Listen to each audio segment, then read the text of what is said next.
Face the Music, a pre-ELO song-by-song podcast, is sponsored by fine people like Morten S. Erickson. This is Face the Music, a pre-ELO song-by-song podcast. Episode -069. Walk Upon the Water. The Move.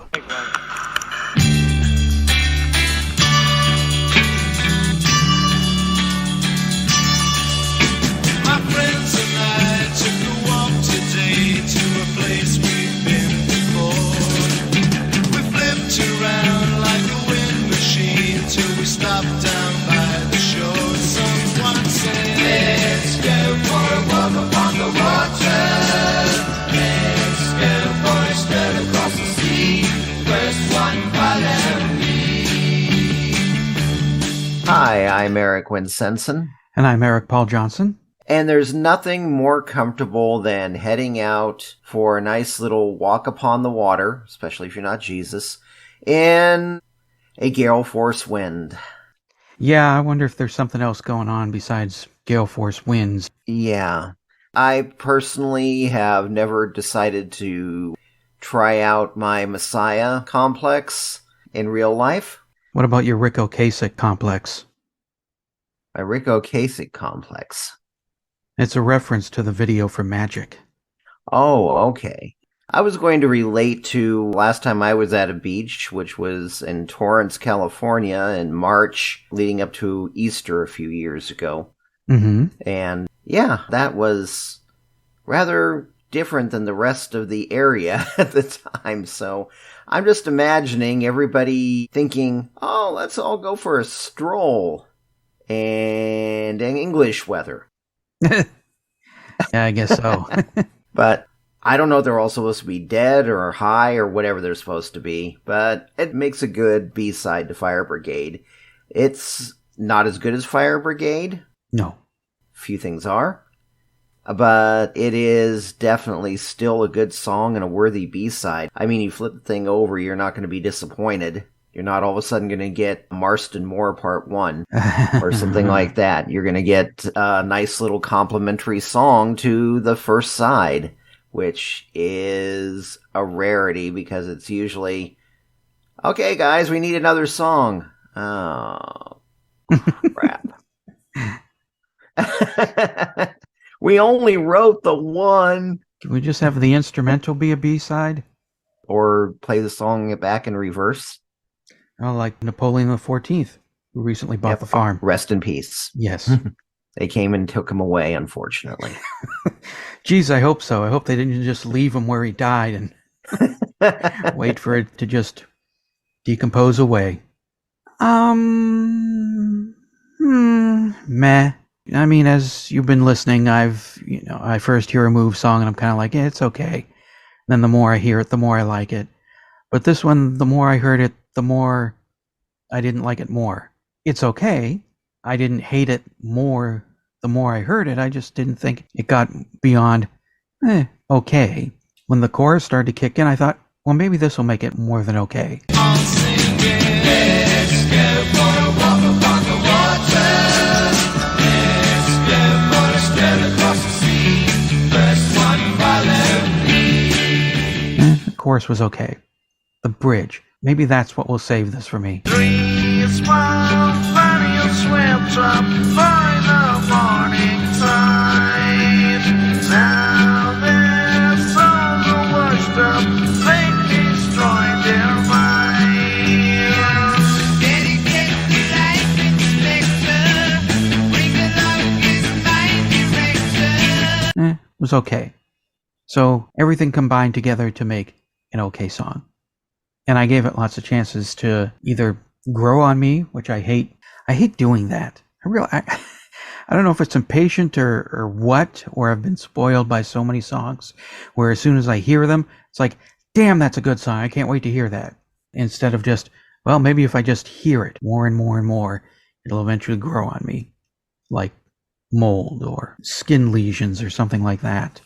It's got a nice little drum break there from Bevan in there a couple of times.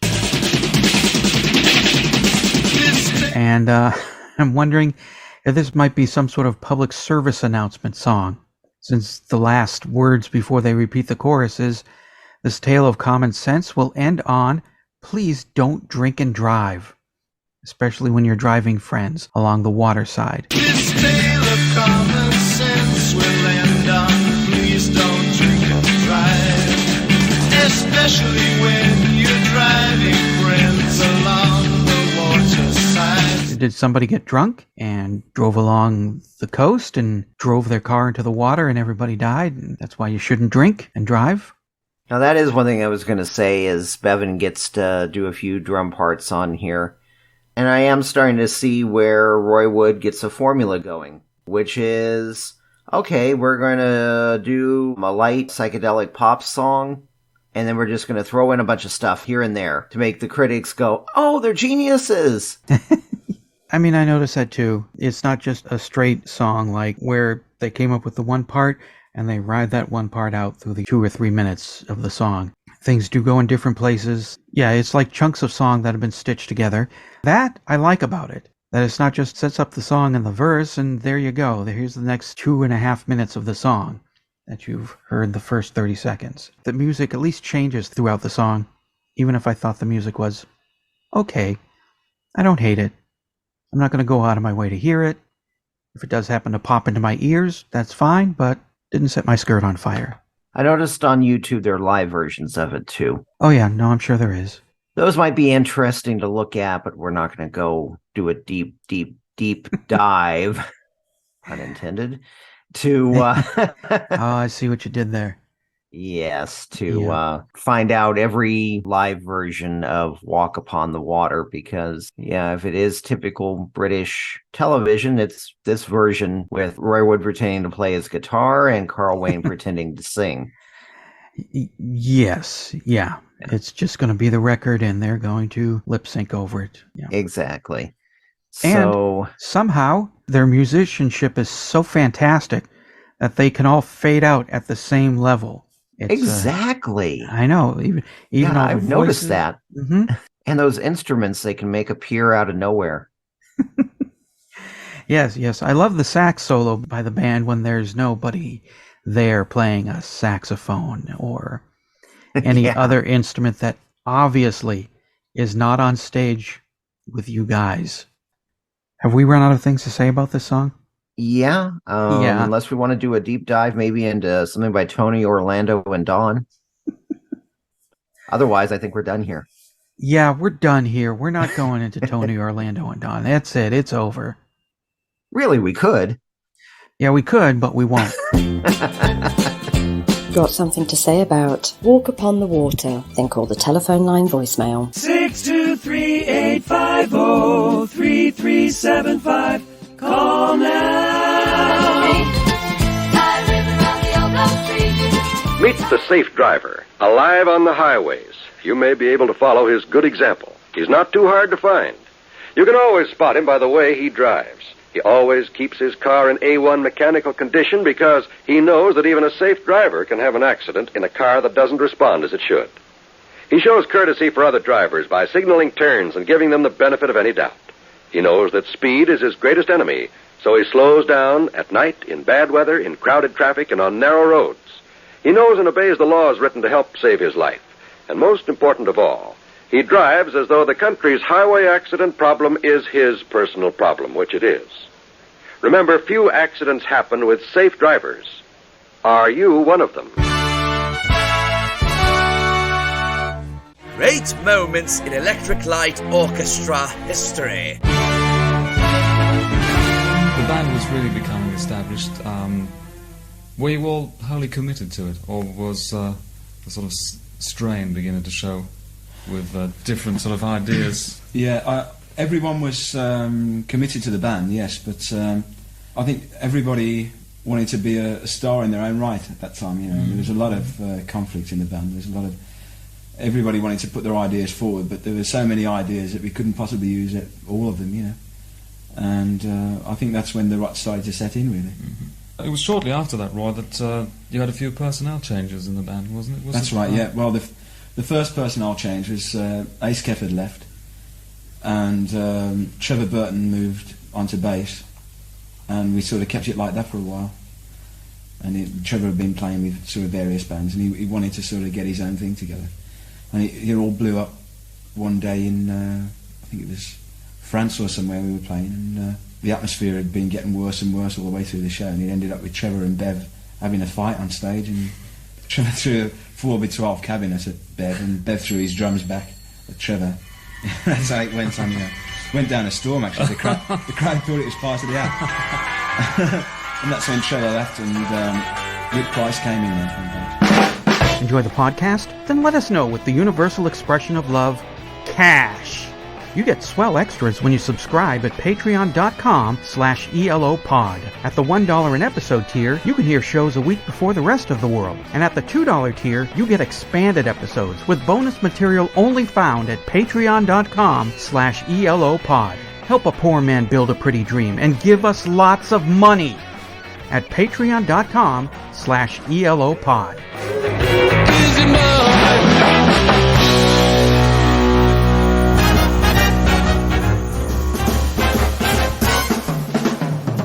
Well, hey, this is Dr. Troy with my thoughts on Move's Walk Upon the Water. Well, after listening to this song several times, I can now say that this is my new favorite Move song, replacing Fire Brigade. Now, I liked this song when I first heard it, but then I saw the video on YouTube, and I loved it even more. There was something about their performance that just made me even love the song even more. It definitely has echoes of the Beatles and a little bit of the Beach Boys. I can hear some echoes of The Who during that time period before Tommy. And strangely enough, it reminds me of In a Big Country by Big Country, especially the beginning. Let's go for a walk upon the water. And then Big Country. Another season passes by you. I mean, it's kind of similar beat, rhythm, not quite the same tune. And I just love the video. I love their choreography, pointing fingers up in the air. It's like each one of the guitarists and the bassist and the lead singer does that. But I think the real star of this show is Bev Bevan. His drumming is incredible, especially the drum rolls that he does after the chorus and going into the verses. It's just incredible drumming by, he was 21, 22 at the time. And I have to say that this song is so infectious that I found myself singing it while I was walking into church the other night. And one of my friends, Linda, asked me, well, what's that song, Troy? And I said, that's a new gospel song. And after I said that, she was on her phone, so I'll bet Glenda was looking for it. I'm definitely going to help. Oh, well, I'll talk to you next week. This is Troy. Lies made baby Jesus cry.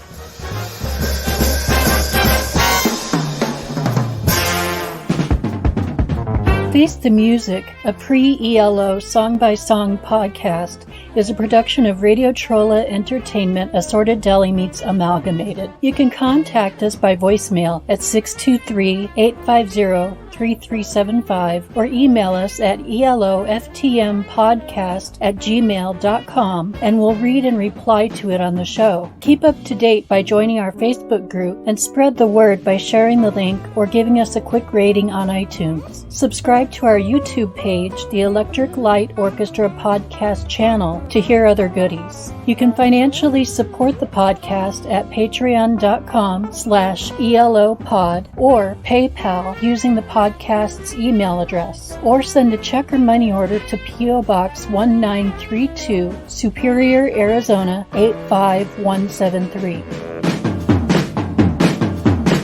Next week, episode -06.